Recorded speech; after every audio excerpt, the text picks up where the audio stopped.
Dear Muslim, please understand that I am not attacking Muhammad or Muslims. In this video, I will be simply reading the Islamic sources and then asking you some brief questions for you to think about and for you to answer.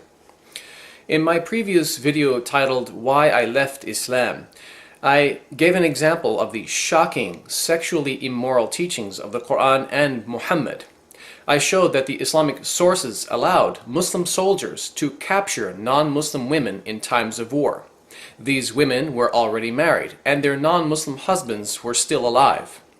The Muslim soldiers desired to have sex with these women, so the Quran and Muhammad fulfilled their desires by forcing a divorce upon these weak, vulnerable, captured, married women. What was the end result of such an illegal divorce? Well, the Muslim soldiers were then given the go-ahead to marry these women and have sexual intercourse with them. Now that we know what Muhammad taught and allowed his Muslim soldiers to do to married captive women, let us find out what Muhammad himself did to such women in similar situations. Let's look at the Islamic sources and talk about Muhammad's marriage to a Jewish female war captive, whom he purchased through the slave trade.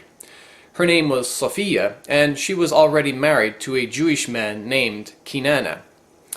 We will see that one of the reasons why Muhammad married Safiyye was because she was extremely sexually attractive. Additionally, some of the narrations say that she was the daughter of an important Jewish tribal leader. In Sahih al-Bukhari, volume 3, hadith number 2235, narrated Anas bin Malik, the Prophet came to Хайбар, and when Allah made him victorious and he conquered the town by breaking the enemy's defense, the beauty of Safiyye bint Huyay bin Akhtab was mentioned to him, and her husband had been killed while she was a bride. Allah's Messenger selected her for himself. عن أنس بن مالك قال: قدم النبي خيبر فلما فتح الله عليه الحصن ذكر له جمال صفية بنت حيي بن أخطب وقد قتل زوجها وكانت عروسا فاصطفاها رسول الله لنفسه.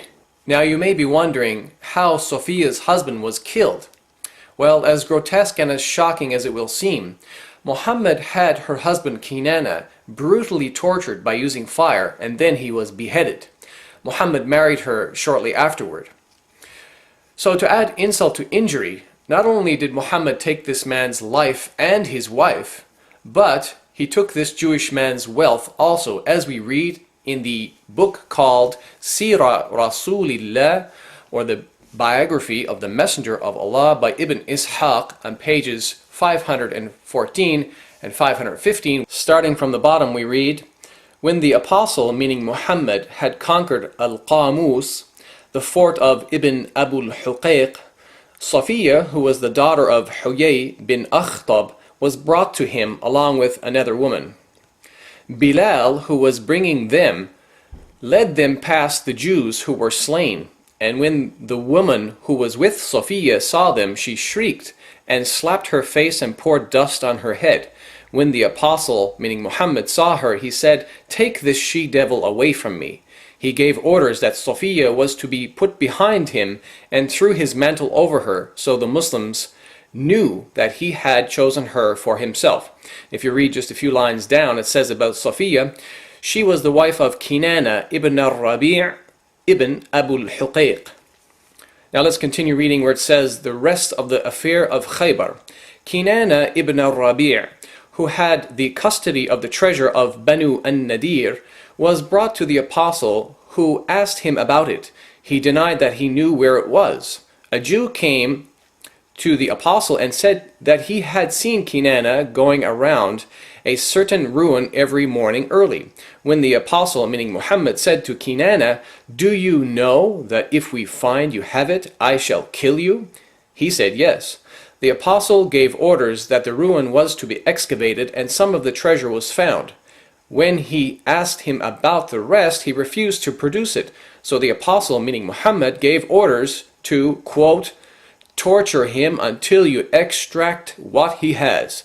So he kindled a fire with flint and steel on his chest until he was nearly dead. Then the apostle, meaning Muhammad, delivered him to Muhammad bin Maslama, and he struck off his head in revenge for his brother Mahmud. You just saw on page 515 of the biography that Kinana was also known as Ibn Abi al-Huqayq. So by reading the following hadith, we can match some important details and verify that Muhammad indeed had Kinana killed. In Sunan Abi Dawood, volume 3, hadith number 3006, we read the following. About 3/4 down the page we read, so Ibn Abi al-Huqayq was executed, and their women and children were taken captive.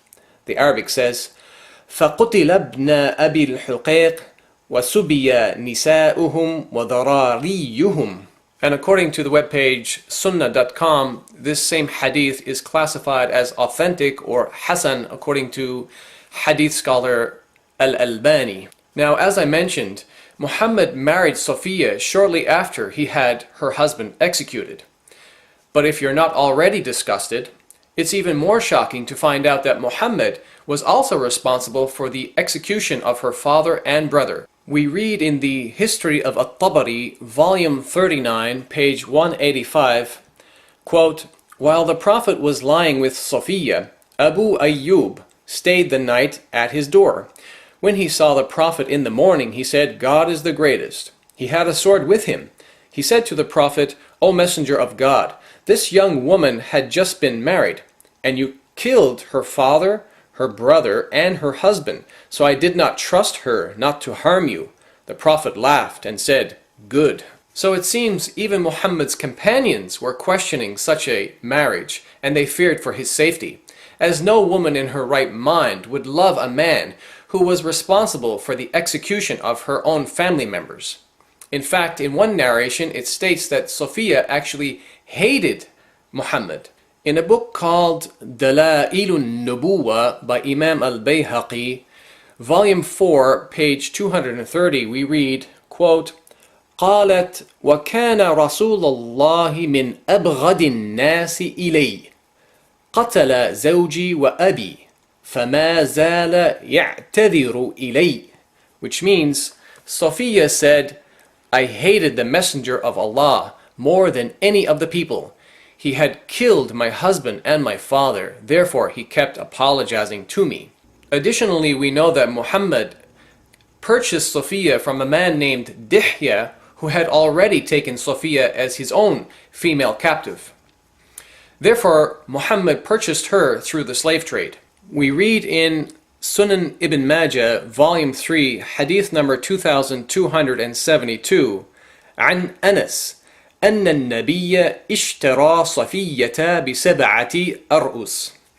It was narrated from Anas that the Prophet bought Safiyye for 7 slaves, and this hadith is sahih or authentic. قال عبد الرحمن من دحية الكلب. One of the narrators, Abdul Rahman, said, from Dihya al-Kalbi. Now, after reading about the story of Muhammad and Safiyye in the biography and the supporting authentic narrations which validate that story, let me ask those of you who are Muslim or are considering converting to Islam, how do you feel about Muhammad's behavior? Do you honestly think that a woman whose husband, brother, and father were just killed would within a couple of days or so voluntarily choose to marry and have sex with the same man who was responsible for the deaths of her family members? I ask you to think hard and be honest with yourself. Thank you for watching. Peace.